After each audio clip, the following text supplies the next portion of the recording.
اور تم اس کے ہی کافر نہیں بنو گے، تم تورات اور انجیل کے بھی کافر بن جاؤ گے اور اس کا بھی انکار کر لو گے۔ ولا تشتروا بآیاتی ثمنا قلیلا، اور میری آیتوں کو کم قیمتوں میں مت بیچو، وإیایا فاتقون، میرا خوف اختیار کرو۔ اللہ نے ان سے کہہ دیا کہ دیکھو یہ کیا ماجرا تھا، ماجرا یہ تھا کہ یہ جو تھے لوگوں کو بتاتے تھے کہ محمد رسول اللہ آئیں گے، لیکن ہوا کیا، ساری نشانیاں بتاتے تھے، ہوا کیا جب رسول اللہ صلی اللہ علیہ وسلم آ گئے، بنی اسرائیل میں سے نہیں تھے، بنی اسماعیل میں سے تھے، تو پھر قرآن کی آیتیں، وہ تورات اور انجیل کی آیتیں پڑھ کر جو محمد رسول اللہ کا نام آتا تھا، نام اس میں احمد آتا تھا، جو ان کا مسکن وغیرہ آتا تھا، کہتے تھے کہ یہ سب کچھ ہے لیکن یہ وہ نہیں ہے، سب کچھ کہنے کا بولتے تھے یہ وہ نہیں ہے۔ پھر ان کو بادشاہ وقت نے بھی کہا کہ بھائی نکالو ان آیتوں کو، نہیں تو عوام بگڑ جائے گی، کوئی نہ کوئی سسٹم کرو۔ تو ان نے کہا کہ ٹھیک ہے بادشاہ سلامت، اتنے اتنے دے دو جائیداد، پھر ہم کر لیں گے۔ اور یہ بات یاد رکھیں، اللہ فرما رہے قرآن میں کہ میری آیتوں کو تھوڑی قیمت کے عوض میں مت بیچو۔ مقصد یہ نہیں ہے کہ زیادہ قیمت کے عوض میں بیچو، مطلب تھوڑی 100 150 روپے میں آیت نہیں بیچنا، لاکھوں ملے تو بیچ دینا، اس کا مقصد یہ بالکل قطعاً ہرگز یہ نہیں ہے، بلکہ آیتیں بیچنے والا آدمی کوئی چھوٹا آدمی نہیں ہوتا، وہ بڑا آدمی ہوتا ہے۔ کیوں؟ کیسے مطلب کوئی بھی باطل قوت آتی ہے نا تو وہ وقت کے مفتی اعظم اور شیخ الاسلام یا پھر وہ مولوی، وہ عالم جو متبع ہو، لوگوں میں ہزاروں لوگ اس کے پیچھے چلتے ہوں، اس کو لے گیا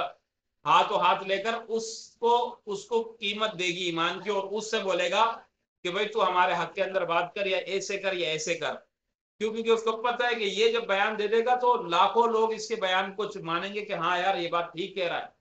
اور پھر اگر ہزاروں بھی اس کی مخالفت کریں گے تو لاکھوں نہیں مانیں گے، بولیں گے ان کی نظر میں تو یہ بڑا ہے، وہ اس کو مانیں گے۔ کسی چھوٹے موٹے مولوی کو وہ بیٹھ کر نہیں پیسے نہیں دیں گے کہ بھائی مولوی صاحب ہمارے حق کے اندر بات کر دو،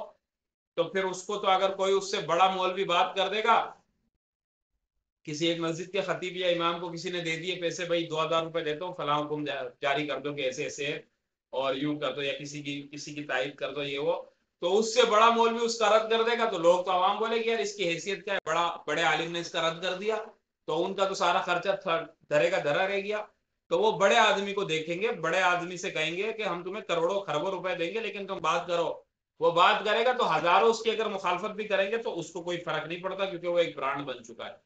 کیونکہ لوگ، انسان کی فطرت تو یہ ہے کہ ایک بندے کے پیچھے جب لاکھ لوگ چل رہے ہیں نا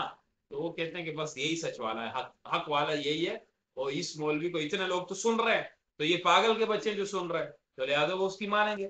تو خیر یہ جو تھے بنی اسرائیل کے جو علماء، وہ تھے بادشاہ تھے، وقت کے ارکان سلطنت تھے، یہ کوئی چھوٹے موٹے پادریوں سے نہیں کہا کہ یہ آیت بدل دو، نکال دو دین عید کے بارے میں، جو یہ آیت ہے محمد رسول اللہ کے بارے میں، نہیں، بلکہ وقت کا جو سب سے بڑا پادری تھا اس سے کہتے تھے، تو وہ کہتا تھا کہ ٹھیک ہے میں نکالوں گا، لیکن ریاستیں، جائیدادیں نام کرنی ہوں گی، ہزاروں ہزاروں ایکڑ زمینیں، ہزاروں مربع زمینیں، وہ کہتے تھے کر دی، پتہ نہیں کتنی کتنی جائیدادیں لے لی جو نسل در نسل چلتی آ رہی ہیں، جائیدادیں دیتے تھے پورے پورے ہزاروں ہزاروں ایکڑ، چھوٹی موٹی جائیدادیں نہیں، چھوٹا موٹا پیسہ نہیں، اس کے بدلے میں وہ آیتیں نکالتے تھے۔ حکم تورات تبدیل ہو رہا ہے، کوئی چھوٹی موٹی بات تھوڑی ہے، حکم تورات تبدیل ہو رہا ہے، جس پر مطلب دنیا، تورات اور انجیل کا حکم تبدیل ہو رہا ہے، انجیل کا حکم تبدیل ہو رہا ہے کہ دنیا میں سب سے بڑا مذہب، دنیا میں سب سے بڑا مذہب عیسائیت ہے، اس کے بعد اسلام، مطلب تعداد کے اعتبار سے تو اسلام ہر طرح سے بڑا ہے، تعداد کے اعتبار سے عیسائیت ہے، اتنے بڑے مذہب کا حکم تبدیل ہو رہا ہے، کوئی کچھ بولے گا نہیں، بولے گا اس کے لیے اتنا بڑا جب وہ اٹھا رہے ہیں، رسک اٹھا رہے ہیں، تو پھر پیسہ اور قیمت بھی بڑی لی جا رہی ہوگی، لیکن اللہ ادھر فرما رہے ہیں کہ چھوٹی قیمت مت لو۔ تو اس سے مفسرین نے جواب یہ دیا کہ اگر پوری کائنات ہے نا، پوری کائنات، تمام کائنات، وہ اگر دی جائے اور قرآن کی یا اللہ کی کسی بھی کتاب کا ایک حرف بدلا جائے تو یہ پوری کائنات جو ہے وہ اس کے سامنے حقیر ہے۔ کیوں؟ کیونکہ وہ سب کی سب مخلوق ہے، اور اللہ کا کلام مخلوق نہیں ہوتا، اللہ کا کلام اللہ کا کلام ہے، اور یہ حکم ہے جو پختہ ہے، اللہ کی طرف سے نازل کردہ ہے، اور اس کی قیمت دنیا کی کوئی بھی دولت ادا نہیں کر سکتی ہے۔ لہذا اللہ فرما رہے کہ یہ جائیداد ہے کیا پورے کے پورے ملک اور پوری کی پوری دنیا اور پوری کی پوری کائنات تمہیں کوئی دے دے تو وہ چھوٹی قیمت ہے. اس کا بدلہ جو اس پر ان احکام پر اگر کمر بندی کرو گے، کمر بند رہو گے، عمل کرو گے، ڈٹ جاؤ گے،